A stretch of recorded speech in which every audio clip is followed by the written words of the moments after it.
Samajwadi party और सुभाषपा के गठबंधन में पहली सीट का अनाउंसमेंट हुआ है। जो संडीला सीट है हरदोई की, वहां पर ओम प्रकाश राजभर ने अपने पार्टी के प्रदेश अध्यक्ष सुनील रघुवंशी को टिकट दिया है। राजभर जी, एक ही नाम अभी तक आपने घोषित किया, कई सीटों पर चुनाव लड़ेंगे, बाकी नाम कब घोषित करेंगे? देखिए, चरणबद्ध तरीके से हम लोगों ने तय किया है कि जिस चरण में जिस पार्टी को लड़ना है, प्रभाव जिसका है, तो चरणबद्ध सूची जारी होगी। तो चौथे चरण में 27 से नामांकन है, तो उसमें 2 सीटें हैं, मिश्रिक और संडीला, 2 हम लड़ेंगे।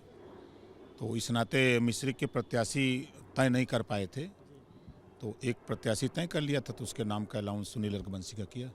ऐसा भी कहा जा रहा था कि समाजवादी पार्टी वहां पर किसी को लड़ाने के लिए कह सकती है, इसलिए आपने पहले ही जल्दी से नाम घोषित कर दिया। नहीं नहीं, ये तो करीब 7 महीना पहले ही सीटों का तुम्हारा फाइनल हो चुका है, उसमें कोई बात नहीं थी। आप कहां से लड़ेंगे? आपका नाम कब तक आएगा लिस्ट में? शिवपुरी से ही लड़ेंगे? देखिए, बनारस के पार्टी के नेताओं की चाहत है कि शिवपुर से चुनाव नेताजी लड़िए, तो हमने भाई पार्टी के कार्यकर्ता पदाधिकारी वही पार्टी के रीढ़ होते हैं, उनकी मंशा है तो उनकी मंशा पर विचार करेंगे। मतलब वहीं से लड़ेंगे, शिवपुर से? अब जाएंगे वहाँ, बैठक करेंगे, बैठक करके उनके विचार समझाएंगे। पहले हमारे चैनल पर अनिल राजभर ने कहा कि वहां से वो चुनाव लड़े लेकिन जीत नहीं पाएंगे, खुला चैलेंज आपको दिया है। देखिए, भारतीय जनता पार्टी के नेता 5 साल सत्ता में थे, अन्ना पशु से निजात किसानों को दिलाने के लिए काम नहीं कर पाए। आज इस कड़ाके की ठंड में किसान डंडा लेके रात को पशु अगोर रहा है, उस पर वो बात नहीं कर सकते। महंगाई भारतीय जनता पार्टी में चरम पे आई, उस पर वो बात नहीं कर सकते। एक समान अनिवार्य और फ्री शिक्षा पे बात नहीं कर सकते। जातिवार जनगणना पे बात नहीं कर सकते।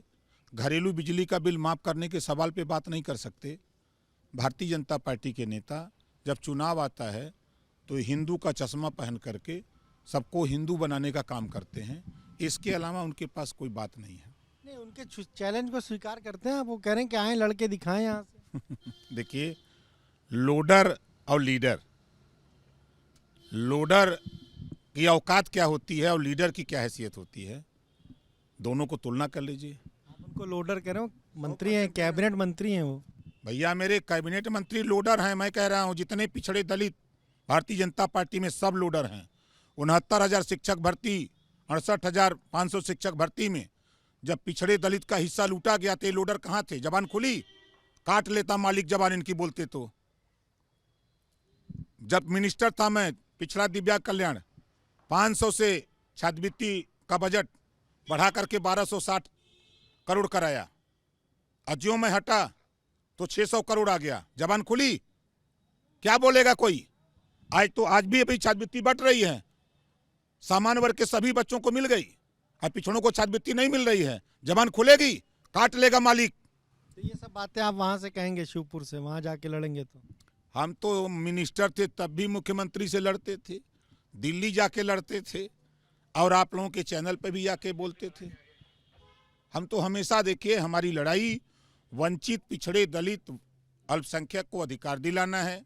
प्रदेश में हम जातिवार जनगणना के लिए हम लड़ते हैं कि जातिवार जनगणना कराएंगे, 300 यूनिट बिजली फ्री देंगे, पुरानी पेंशन बहाल करेंगे, गरीबों का इलाज फ्री में करेंगे, सामाजिक न्याय समिति की रिपोर्ट लागू करेंगे।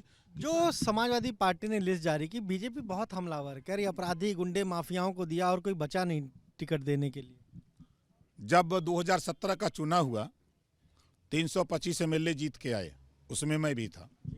156 एमएलए भारतीय जनता पार्टी में अपराधी प्रवृत्ति के जीत के आए, 24-24। उदाहरण मैं दूं, संगीत सोम, कितने मुकदमे थे? और छोड़ दीजिए, मुख्यमंत्री के ऊपर कितने मुकदमे थे, डिप्टी सीएम के ऊपर कितने मुकदमे थे? 156 ऐसे एमएलए जीत के आए भाजपा से कि जिनके ऊपर आपराधिक मुकदमे थे। मुख्यमंत्री ने अपना मुकदमा खुद वापस किया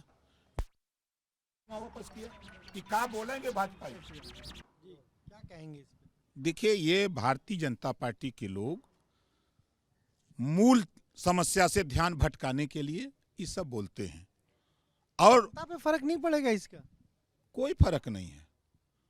अच्छा ये बताइए, कोई AK-47 लेके मारने के लिए हमको खड़ा हो, हम कट्टा लेके जाएं तो मार नहीं देगा? हमको भी अपना हथियार AK-47 अगर उसके पास है तो हमको AK-56 रखना पड़ेगा। आखिरी सवाल है, इस बार अखिलेश यादव कह रहे हैं नई सपा है, जो टिकट उन्होंने दिए उसमें सिर्फ 12 यादव हैं और 62 कुल ओबीसी, यानी नॉन यादव ओबीसी पर ज्यादा भरोसा है। ये आप लोगों के साथ का असर है क्या? नहीं, ब्राह्मण को भी टिकट मिला है, राजपूत को भी मिला है, यादव को भी मिला है, पटेल को भी मिला है। जब 403 सीटों की सूची आएगी, देखिए अभी उन्होंने अपने हिस्से की सूची जारी किया, अभी जयंत की सूची देख लीजिएगा, ओम प्रकाश राजभर की सूची देख लीजिएगा, केशव देव मौर्य की सूची देख लीजिएगा। जब सबकी सूची देख लेंगे तब आपको समझ में आएगा कि यहाँ सामाजिक समरसता है, सबको हिस्सेदारी है, भागीदारी है और शुद्ध रूप से ओम प्रकाश राजभर, फिर मैं कह रहा हूं, वंचित पिछड़ा दलित अल्पसंख्यक के हक के लिए। आखिरी सवाल, कितनी सीटों पे लड़ेंगे अब तो बता दीजिए। चरणबद्ध 2 बता दिया ना, अब 5वें का जब 3 दिन रह जाएगा तो बता देंगे कि उसमें कट। तो 10 ही सीट हुई, फिर हर चरण में 2-2 तो 10 हुई। नहीं, हम 14 MLA जीतने के लिए चुनाव लड़ेंगे। हम अपनी पार्टी को मान्यता प्राप्त दल कराने के लिए इस चुनाव में लड़ेंगे। तो ये आपने सुना क्या कहना है ओम प्रकाश राजभर का। साफ तौर पर वो कह रहे हैं कि अभी उन्होंने एक कैंडिडेट का नाम घोषित किया है और साफ इशारा दे रहे हैं कि 14 विधायक जीते, इस तरह से वो चुनाव लड़ेंगे। यानी कि जो उम्मीदवार होंगे उनकी संख्या 28, 30, 32 के आसपास भी हो सकती है और साथ ही साथ बीजेपी पर भी वो निशाना साध रहे हैं। कैमरा जितेन के साथ अनुभव शुक्ला, AP गंगा, लखनऊ।